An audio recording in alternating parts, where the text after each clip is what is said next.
continuación damos paso al último expositor del Congreso, Pablo Fuegati, candidato a magíster en Doctrina Social de la Iglesia de la Universidad San Sebastián, licenciado en Historia de la Universidad Gabriela Mistral y docente del Instituto de Filosofía de la Universidad San Sebastián. Su ponencia se titula La mentalidad técnica como amenaza al humano habitar.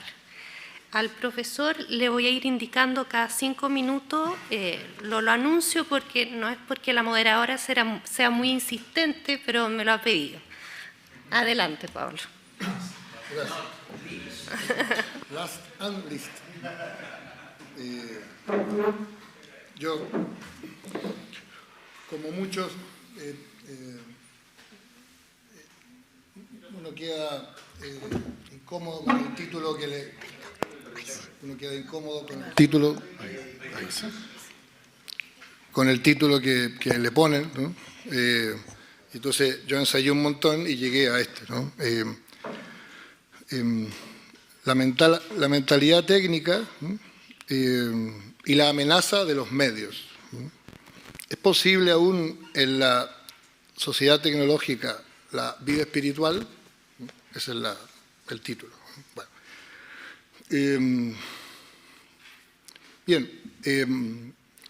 Estudiando por distintas razones sobre libros de historia y de filosofía de la cultura del siglo XX, me encontré con una serie de autores muy grandes que hablaban con toda naturalidad de la era tecnológica.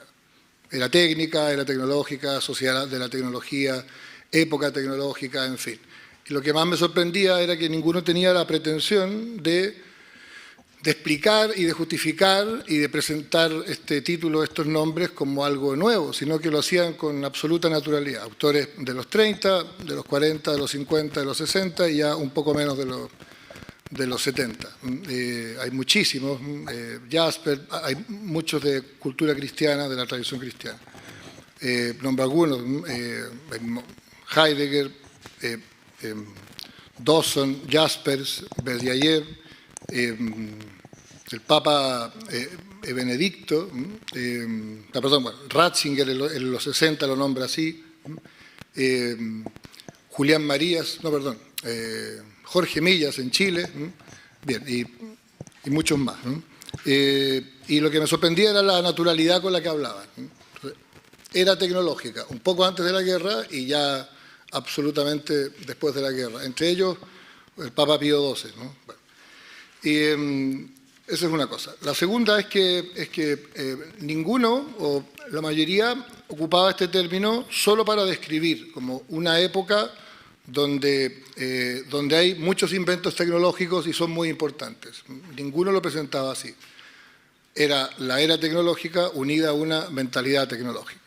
Y ya la mentalidad tecnológica hay más donde, desde el punto de vista filosófico, hay más que morder, hay más que analizar.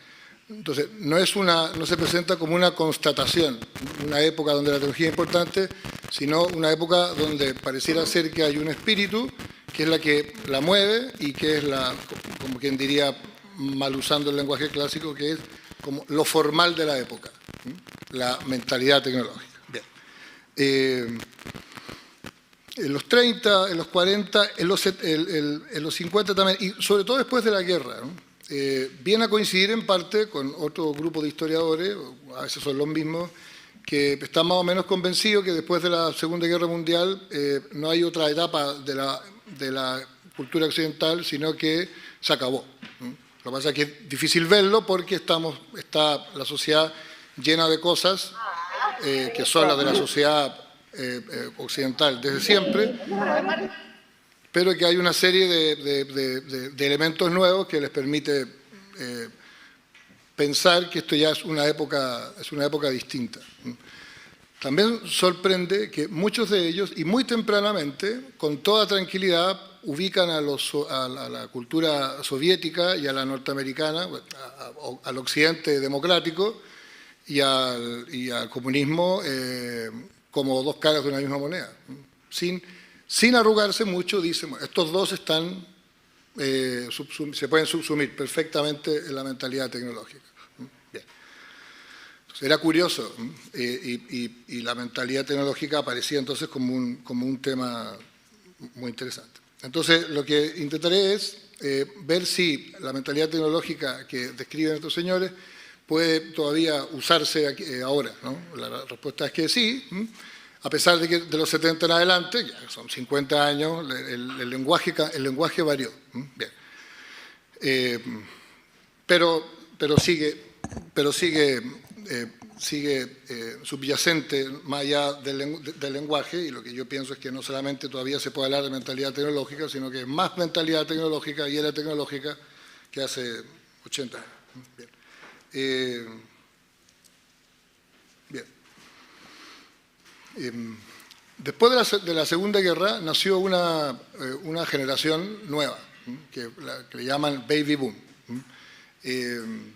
Y algunos se preguntaban, el Papa Pío II entre ellos, ¿qué va a pasar con una generación y con el mundo, una generación que ya nació en la era tecnológica y que no vivió el cambio, sino que va a haber nacido con esa mentalidad? Como cuando uno se pregunta, nuestros hijos van a nacer y ya antes, ¿no? Ya la tele ya va a ser una realidad, los computadores van a ser una realidad, Internet va a ser una realidad y después, ¿no? Ya hoy día los teléfonos y quién sabe, ¿no? Uno se pregunta cómo va a ser esa... Pero acá era qué va a pasar con la cultura una vez que nazca una generación donde esta mentalidad ya más o menos lo recubre todo. Bien. Qué bueno, muy bien, ya. Ya. Y eso es donde la mentalidad técnica va a llegar a ser, en una generación así y en un tiempo así, va a llegar a ser como una cosmovisión que lo abarca todo. Este es el punto. Bien. Ahora voy a leer un poquito. Ya. El proceso espiritual, cultural y social del que venimos hablando, ¿no? De la era tecnológica y su mentalidad, está aún en curso. Aún teniendo en cuenta los cambios tecnológicos y de toda índole ocurridos desde la Segunda Guerra o desde los 60 en adelante, ¿no? El diagnóstico que uno puede hacer sigue vigente, ¿no? Y lo primero que a uno se le viene es que, más allá de que cuando uno habla de tecnología estemos pensando lo mismo que los señores de después de la guerra, la verdad es que uno, sin darle muchas vueltas, uno entiende que la tecnología está por todas partes y que es un elemento cultural muy importante. Eso no es difícil, ¿no? Lo importante es si hay una mentalidad que es común. Entonces, la dependencia de la tecnología en nuestra vida no ha hecho sino aumentar. El único que es un punto interesante es que no se toca desde el punto de vista cultural global, o quien diría espiritual. Realmente la tecnología, esto es discutible, pero al menos es mi sensación, solo se trata como problema en relación con problemas psicológicos y con adicciones. O sea, es una época de la tecnología donde es peligroso porque hay mucha tecnología y se usa mucha tecnología y esto puede traer una serie de enfermedades, ¿no? Pero no se piensa como lo pensaron los pensadores, a ver si hay una mentalidad de ese orden, ¿no? No tiene por qué ser así, pero ya no se la ve desde el punto de vista más amplio y cultural como se la veía antes, ¿no? Bueno. Se hace necesario reflexionar si acaso la mentalidad tecnológica hubiese o no llegado a manifestarse en su momento como una cosmovisión predominante, que hubiese sido además aceptada por el grueso de las sociedades, ¿no? Si fue o no una cosmovisión comparable a una religión o al marxismo. Y si tuvo contacto y cómo se relacionó con otras cosmovisiones. Por ejemplo, con el existencialismo ateo, el marxismo y la fe cristiana. La tesis no va a aparecer acá, pero es que le ganó a todas y se impuso con tranquilidad, ¿no? Como una cosmovisión, y es la que a mí me parece que es la que existe hoy día. Bueno. Bien. La generación del baby boom, ahora, no me interesa la generación como un tema sociológico, es solo para decir aquellos que nacieron con una mentalidad tecnológica instalada, ¿no? De a poco vieron difuminarse progresivamente la posibilidad de contrastar la mentalidad dominante con alguna otra, ¿no? Y de a poco pareció que el único camino aún posible consistiría en que la humanidad, amparada o sustentada en la tecnología e inspirada por la mentalidad tecnológica, siguiera su camino. Dicho al revés, ¿no? Que parecía que lo único posible es que siguiera un camino con la tecnología de base y con la mentalidad tecnológica inspirando el ordenamiento de las sociedades occidentales, ¿no? En el fondo, con el tiempo se fueron sacando las premisas de los principios. Y llegamos, oh sorpresa, a una cosa que ya han dicho, yo quería hacer la novedad, lo han dicho prácticamente todos los que han hecho una ponencia, ¿no? Y acabamos esperándolo todo de la capacidad técnica. Y la culminación es el transhumanismo. Mi punto es que no podía ser de otra manera. Solo son conclusiones sacadas de los principios. Ya. El último gran combate era el tema de la muerte, ¿no? Hay un autor que se llama Rodríguez D'Angelo, que ha escrito un argentino, que ha escrito un libro interesante sobre la posmodernidad, que dice una cosa que se me ha quedado, que es que en los 60, el movimiento de los 68 de los jóvenes, fue como un último estertor, fue como una última campanada de vitalidad cultural.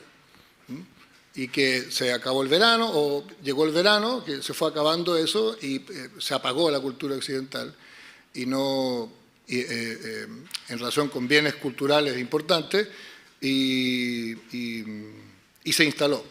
Y se instaló en la sociedad del consumo y en una mentalidad tecnológica. Se le olvidó, al parecer, fines que no fueran de orden individual y de consumo. Eso es lo que él dice con un último estertor, con una última campanada de vitalidad, antes de que se sumergieran todos, comunistas incluidos, en esta mentalidad. Hay que decir algunas características de la mentalidad antes de seguir, muy brevemente, ¿no? Es, sobre todo, bueno, antes que nada, es la mentalidad, la capacidad mental o la capacidad intelectual técnica es una de las tres formas de uso de la inteligencia, según lo dice Aristóteles, ¿no? Teoría, praxis y poiesis, es algo absolutamente natural en el ser humano, ¿no? Acción productiva acompañada de razón verdadera. Esa es la definición de Poyes. O sea, que exista la técnica y una mentalidad capaz de transformar las cosas es perfectamente natural y esto es muy evidente. Pero la mentalidad tecnológica es más que eso, obviamente, y es un modo de pensar. Sobre todo es un modo de, digámoslo así, de inteligir el mundo. Esto es lo primero. Lo que pasa es que es un modo de inteligir el mundo que se presenta como único. No solamente como único, sino que como el principal. Y no solamente como el principal, diríamos como el definitivo.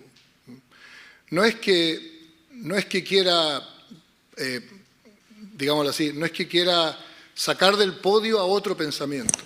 Estos tipos, de algún modo, entienden que no hay otra forma. Como no hay otra forma, no hay que perder el tiempo. Y eso es que el uso más eminente de la razón es someter las cosas o encontrar procedimientos para poder cambiar el mundo y la naturaleza, ¿no? Y lograr los fines, ¿no? No es que le tengan mala al pensamiento contemplativo, al científico, es que no tiene verdadero sentido. Y si hay ciencia, se ordena a la consecución de fines materiales. Entonces, la razón instrumental es el cúlmine de la razón humana. Y esto tiene una serie de consecuencias que intentaré alcanzar a decirles. Bien. Ya. Una cosa muy cortita del punto de la perspectiva histórica, a lo mejor lo voy a leer. No se ocupa mentalidad tecnológica para los últimos 40 años y como que le ganó la pelea conceptual el binomio modernidad y posmodernidad, ¿no? Pero hay otros términos que se usan, y hay mucho que se ha escrito, sobre la preeminencia del consumo. Entonces, hay algunos autores como Lipovetsky, que ha dicho era del vacío, en su libro La era del vacío, sí se llama, que es del 83. Y me parece a mí que es una última derivación de la mentalidad tecnológica. Es decir, el materialismo que supone la mentalidad tecnológica deriva de manera natural en un materialismo en el sentido como lo ocupamos coloquialmente, ¿no? El materialismo filosófico conlleva o conllevó en nuestra sociedad al materialismo consumista. En ese sentido, me parece que es una derivada, ¿no? Bueno, la pervivencia de la mentalidad tecnológica, la gran novedad respecto de la mentalidad tecnológica en los últimos 40 años es que derivó en una última orientación posible, ¿no? No solamente todos los problemas deben, no solamente el modo de pensar último, sino que además viene a solucionar todos los problemas y como desaparecieron determinados fines políticos o sociales que eran más importantes, al final la mentalidad tecnológica derivó en solucionar los problemas del consumo. Entonces, vino a acabar en el deseo más o menos infinito de bienes que es propio de los últimos 40 años, ¿no? La mentalidad tecnológica, la razón instrumental, como se quiera decir, es lo que permite que tengamos bienes y que podamos comprar y viajar. Es lo que nos sostiene. De ahí no hay tantos pasos para que se termine endiosando, ¿no? Bueno, bien, gracias.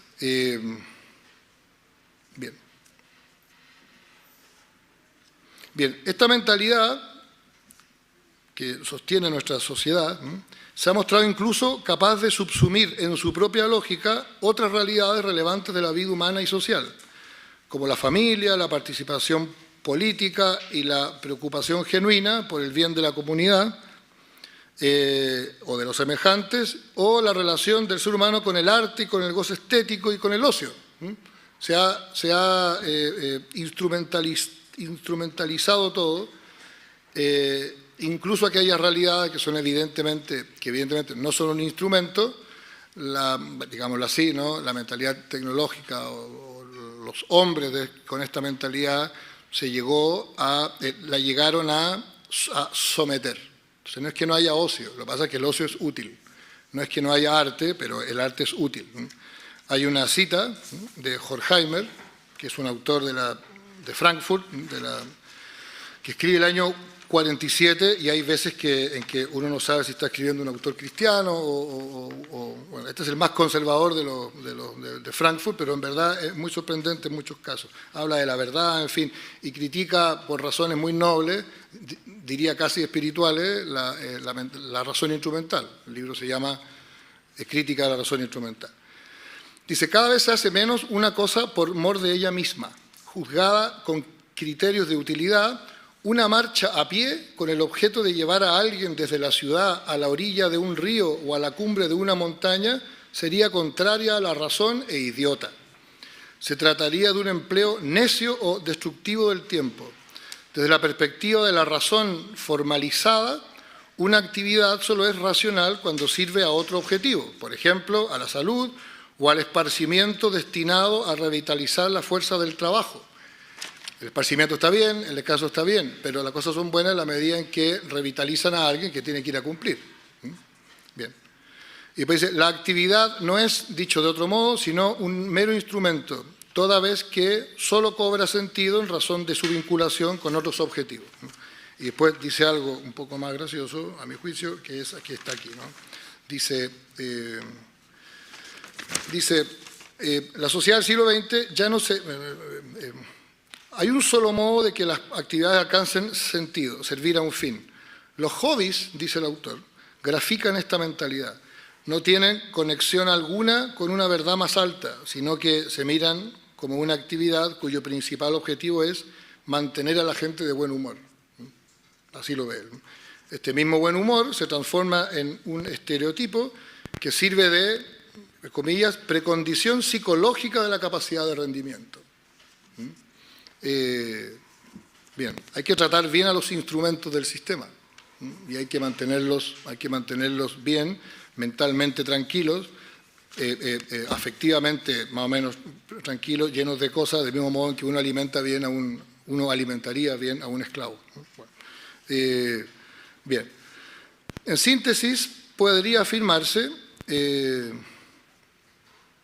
naturalmente una sociedad de esta índole no puede significar sino la anulación de la vida del espíritu y, consecuentemente, de la verdadera libertad que radica en el espíritu. En síntesis, puede afirmarse que la cultura occidental ha venido a parar en la irrelevancia de las actividades del espíritu, lo cual es completamente compatible con un desarrollo tecnológico y científico, médico y procedimental espectacular, o sea, al mismo tiempo. Un desarrollo impresionante y una irrelevancia de las actividades del espíritu. Bien. Ya. Ahora, sí, cualquier similitud con la realidad de lo que yo voy a decir ahora, gracias. Pareciera ser que si todo ha de ser alcanzado a través de procedimientos y de planificaciones que se orientan a resultados, no se hace necesaria la libertad humana, o al menos no como la protagonista principal, sino que tan solo como un factor entre otros, y llegado hasta cierto punto, la libertad humana, en el esquema de que se quieren llegar a ciertos resultados a través de procedimientos, la libertad humana es un factor, e incluso se puede transformar en un verdadero escollo. La libertad es peligrosa para el logro de resultados. Luego hay que tenerle ojo. No vaya a ser que impida que el procedimiento siga su curso y logremos lo que necesitamos. Cualquier similitud, ya. Es un escollo, quizá el más difícil de remover, pero que tarde o temprano habrá que someter e integrar funcionalmente al sistema. En el mejor de los casos, la libertad será concebida como un importante elemento cooperador de la planificación, ¿no? Pero, por su propia naturaleza, la libertad no está para ordenarse a resultados observables y medibles, sino que tiene una finalidad propia, lo cual es evidente, ¿no? Reducir la libertad humana a darle descanso y adormecerla quizás para que pueda operar bien en el sistema y se subsuma bien al sistema y no fastidie al sistema y no sea un escollo para el sistema, esta realidad supone que la libertad humana va a llegar a un nivel humillante. Va a ser, el uso de la libertad va a ser solo sobre, como han dicho algunos filósofos por ahí, va a estar reducida a la elección de whisky o ginebra, que lo que es Yepes, el de la expresión, o a Jorge Peña, yo se la vi. Pablo, estamos... Listo. Y en conclusión, son dos párrafos. Una cultura así configurada necesariamente será opresiva. Y así debe llamársele a un estado de cosas que impide la vida del espíritu porque impide la libertad, ¿no? Impide la vida del espíritu tanto natural como sobrenatural, que es precisamente el ámbito en el que el hombre despliega, ¿no? En los bienes naturales, en la búsqueda de los bienes espirituales, naturales y sobrenaturales, es donde el hombre se despliega, ¿no? En la búsqueda de la verdad, de la comunidad, en fin.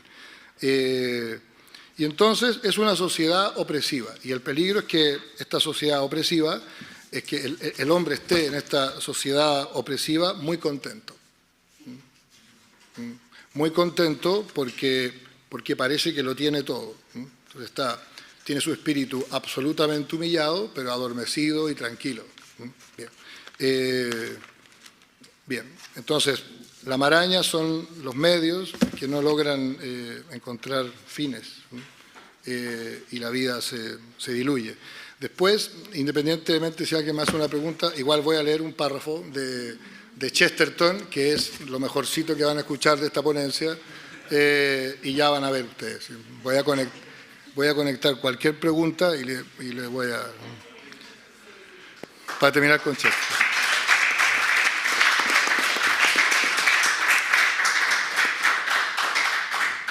Muchas gracias, Pablo, por tu ponencia y damos paso a las preguntas. Profesor Eugenio y Claudia. Bueno, hola. Parece que en los comienzos de la humanidad, la cultura occidental y la oriental estaban muy distantes entre sí. El siglo pasado, sin embargo, parece que ambas culturas han convergido y, de hecho, esta sociedad tecnocrática o tecnológica está muy presente en ambas culturas. Sin embargo, en la cultura occidental parece que no ha sufrido de las mismas repercusiones que la cultura occidental, en tanto que se mantiene en ella una espiritualidad muy vigente y muy fuerte también. ¿A qué crees que se debe esa diferencia de repercusión de la tecnocracia o sea, de los diferentes modos de repercutir? Por ejemplo, yo creo que un ejemplo muy oportuno quizás es Japón, donde es una sociedad o una cultura sumamente tecnológica, pero que está imbuida en sus orígenes, con una espiritualidad también que se sigue viviendo hoy el día a día y que mantienen sus rituales y costumbres muy espirituales también. Entonces, ¿a qué se debe, crees tú, esta diferencia en la humillación de la espiritualidad versus quizás lo mejor de dos mundos, si se quiere? Sí, cuando dice Oriente, dice sobre todo Extremo Oriente, y no la India o el budismo. ¿Estás pensando más en China? No necesariamente. El budismo quizás, o sea, me refiero a Oriente en general, donde incluyendo el budismo o las culturas o los países musulmanes, se vivirá de diferente manera la espiritualidad, pero se sigue viviendo. Sí. Difícil pregunta. Se podría tomar por distintos lados. Yo la voy a tomar por el lado menos amable, o sea, menos o políticamente más incorrecto, en honor al tiempo. A ver, en Japón hay una parte que debe ser exactamente como tú dices, pero a mí me da la impresión que, al menos en Tokio, en ciudades grandes, es quizás, se puede esto conversar, es donde peor ha pegado, ¿no? La mentalidad técnica y el olvido de bienes espirituales, sobre todo en la juventud y qué sé yo. Me da la impresión que hay una parte de Japón que la vive de modo muy duro.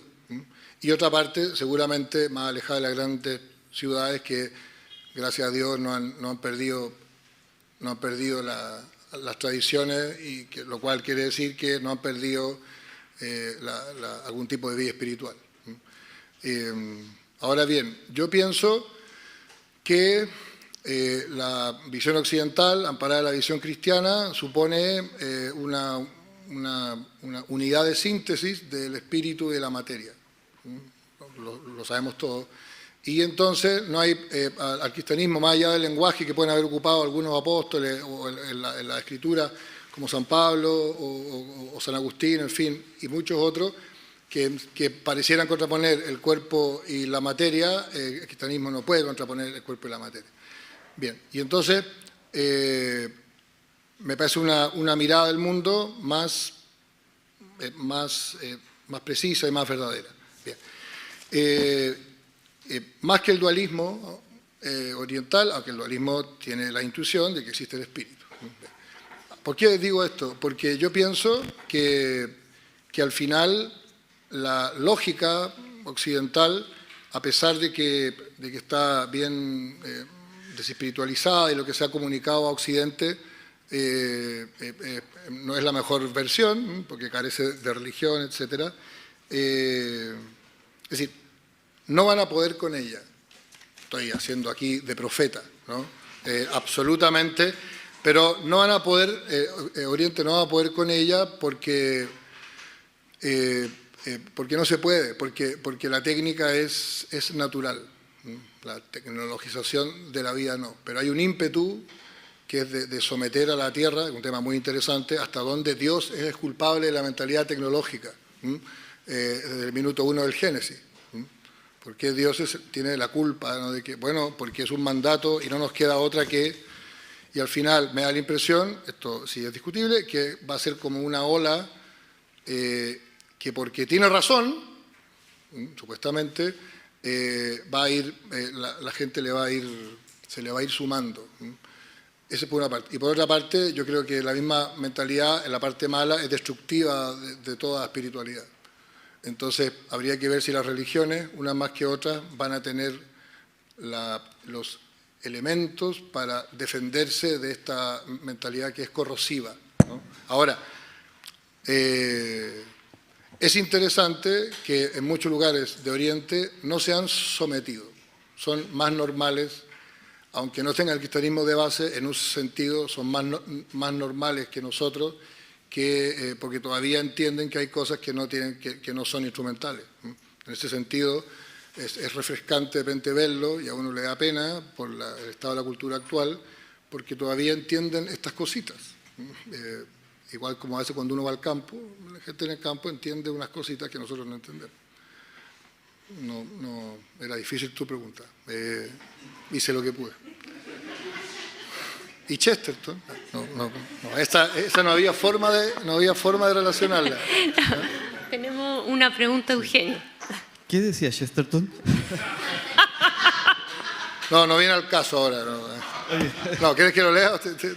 Bueno, voy a leer igual. dentro de los límites de lo posible, Pablo, si puedes desarrollar un poco más la idea de lo que es la mentalidad, propiamente, más lo de la mentalidad que lo tecnológico, porque cuando, por ejemplo, se habla de la mentalidad economicista, no evita la transacción de bienes y servicios. Se habla de una mentalidad economicista cuando hay una persona que orienta sus actos, sus acciones, en términos de costo y beneficio en todas las dimensiones de la vida, en la dimensión matrimonial, en la dimensión con los amigos, ¿cierto? Una persona que siempre maximiza, pero no en el ámbito económico, que yo compro el producto más barato que encuentro, sino que en todos los ámbitos de la vida. Esa es la mentalidad, uno dice, economicista. Cuando se habla de una mentalidad consumista, tampoco se critica el consumo, sino se dice, es aquella persona que en su vida diaria consume desordenadamente, ¿cierto? Hay un desorden en el consumo y generalmente hace del medio y el fin.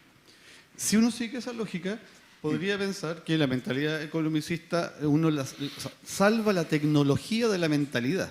A mí me parece como que tú le cargas las tintas a la tecnología y en realidad habría que cargarle las tintas a la persona que hace uso de esa tecnología, porque nosotros sabemos que, como tú decías, desde el inicio de la humanidad, la historia de la humanidad es la historia de la transformación de la naturaleza a través de la tecnología. Entonces la tecnología, no sé si en sí misma es negativa o no, yo tiendo a pensar que no, la tecnocracia me parece que sí. Ahora, ¿tú suscribirías? Porque no me quedó muy claro. Entonces, que la mentalidad tecnológica es aquella persona que en su origen es denominador, o sea, dominador y depredador, y que actúa siempre en función, yo diría, no sé, de la utilidad, de la eficacia y de la productividad, por decirlo de alguna manera. No sé si eso podría llamarse mentalidad tecnológica o lo que el Papa llama el paradigma tecnocrático, ¿cierto? Que va por esa línea de este hombre que domina y ve en la naturaleza un puro objeto a ser explotado. No sé si con Chesterton o sin Chesterton te puedes, digamos, profundizar un poco en porque, o sea, la mentalidad en el fondo, el problema es la persona, no la tecnología. Sí. Lo que dije de la mentalidad tecnológica no quedó muy precisamente dicho, ¿no? Se podría haber dicho mejor.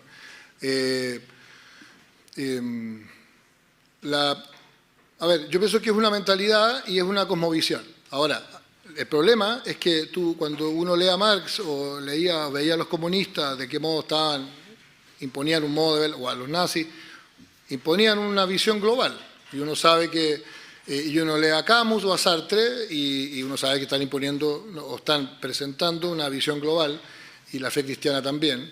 El problema es que aquí no hay una visión, no hay un representante de esta mentalidad. Entonces es difícil de agarrarla. Y al mismo tiempo uno no tiene, salvo algunos filósofos, pero en cuanto a mentalidad uno no tiene cómo ir a las fuentes, a diferencia de Locke, que o Hobbes, o yo qué sé, ¿no? O el mismo Marx. Entonces es muy difícil de asir. Entonces, al mismo tiempo la describimos, pero no sabemos quién la sustenta, quién la inventó, pero la identificamos en un montón de aspectos, ¿no? La identificamos por todas partes. Entonces, ¿qué es la mentalidad tecnológica? Me da la impresión que es difícil definirla en la medida en que tú la empiezas a definir y uno como que intenta definir como si fuese un cuerpo de doctrina, ¿no? Bien. Entonces, ocupando el modo que tú lo dijiste, que está muy bien, ¿no? Que sería un modo de ver el mundo y de interpretar la realidad completa que se presenta como una visión última respecto de la tecnología, la economía, el consumo, en fin, todas las realidades que la organización. Y entonces, se me ocurre decirlo así ahora, como que las manchas, es como si se presentara como el único modo de operar. Y parece que decirle sí a la tecnología, esto es nefasto, y esto es, decirle que sí a la tecnología es decirle que sí a la mentalidad tecnológica que sustentada en una razón que reduce y que olvida lo espiritual. Que aceptar la economía supone aceptar que es obvio que lo único que la gente quiere es dinero y que hay que orientar la economía mundial así. Y eso no es verdad. Y lo otro era que la organización, mira, no puedes no organizar una empresa que no sea con la lógica del costo o de la eficacia, ¿no? Falso, ¿no? Imagínate que alguien dijera, no sé, que una universidad, porque es una organización, debiese organizarse en orden a la eficacia, porque es una empresa que tiene que... No, pareciera ser que es el único modo razonable.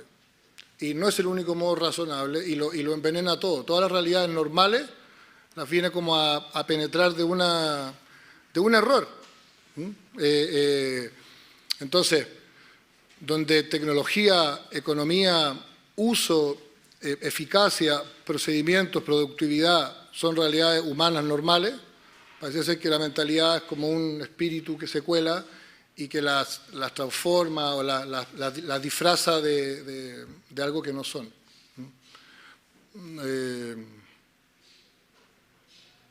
Eso, no sabría qué más. Es un error. Yo entendí esto leyendo a Sergio Cota, que es un italiano, un abogado, un filósofo más o menos conocido, que decía, me abrió los ojos, decía que no se diga que a la sociedad tecnológica le falta una moral. Dice, no es un problema de que le falte una moral, porque la tiene, ¿no? El transhumanismo, con todo lo que se quiera, es una moral, es una tarea, ¿no?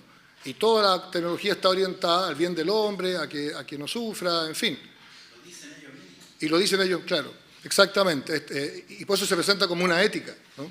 Bien. Entonces Cota dice, no le falta una ética, le falta una teoría, que quiero decir las palabras precisas, pero una mejor teoría sobre el conocimiento. O sea, es más un error teórico o epistemológico que otra cosa, ¿no? Lo que pasa es que de ahí se deriva todo.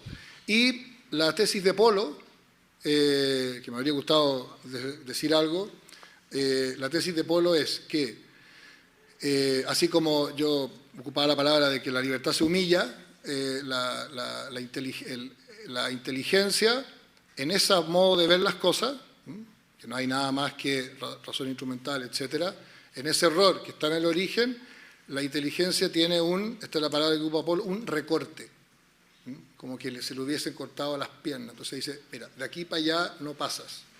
Y si de aquí para allá no pasas, al poco tiempo todas las realidades gratuitas pierden sentido, ¿no? Entonces es un error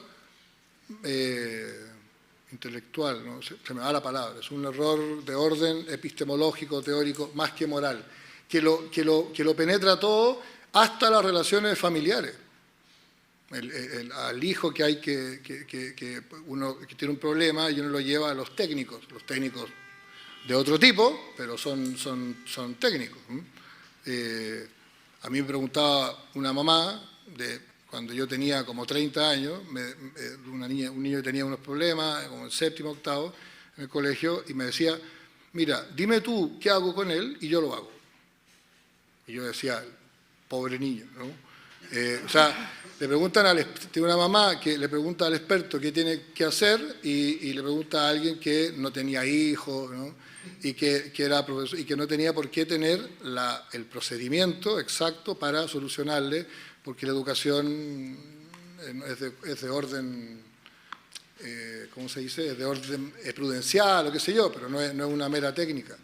Y en las relaciones maritales, en las relaciones sexuales incluso, es decir, hoy día hay todo tipo de coaching para todo. Y el coaching es decir, hay realidades humanas que se pueden llevar a cabo mejor en la medida en que yo dé con la técnica adecuada. Lo penetra todo. Y ya que estoy aquí lanzado, que después nos vamos a almorzar,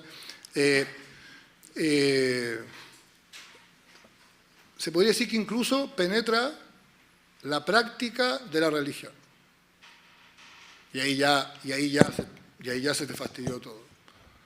No sé cómo es posible, pero pienso que es posible que uno pudiese llegar a vivir la fe cristiana de modo instrumental.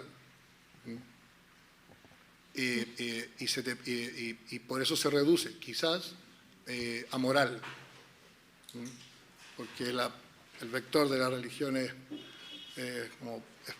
metamoral. La moral es importante, pero tiene su destino en algo que va incluso más allá de la moral, como se lo dice Jesús a Marta y María, ¿no? Parecía que la que cumplía los preceptos era Marta y María era la floja, ¿no? Y resulta que la floja, que no era floja, estaba mejor orientada que la que cumplía. Bueno, pero esto es solo una idea, ¿no? Claro, pero es falso porque había elegido la mejor parte. Es decir, no había reducido a utilidad, en fin, me parece que incluso la religión se puede reducir, los hijos se pueden fácilmente reducir a un bien, o tener o pedir como un bien instrumental. El hijo viene a satisfacer mis expectativas, en fin, ¿no? Y que además, bueno, eso está bien.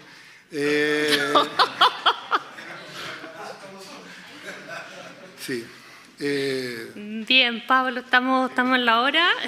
Hay mucha gente con cara de hambre. ¿Y Chesterton? Y Chesterton.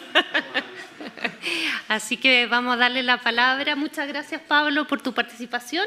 Y damos la palabra a Alejandro Serani para que cierre el Congreso. Bueno, la verdad que sin haberlo preparado mucho, pero me corresponde ahora clausurar este congreso que hemos tenido estos 4 días. Si uno tuviera que describir lo que hemos hecho estos días, creo que podríamos decir que hemos vivido un espacio de libertad. Yo pensé que nunca iba a concluir un congreso citando a Heidegger, pero a propósito de nuestra primera conferencista, ¿no es cierto?, una expresión que me gustó mucho es la de dar un paso atrás, ¿no? Creo que durante estos días nos hemos dado el gozo, la libertad, el desparpajo de dar un paso atrás, ¿no es cierto?, y mirarnos a nosotros mismos, salir de la rutina y poder elevar la mirada con un tono de esperanza.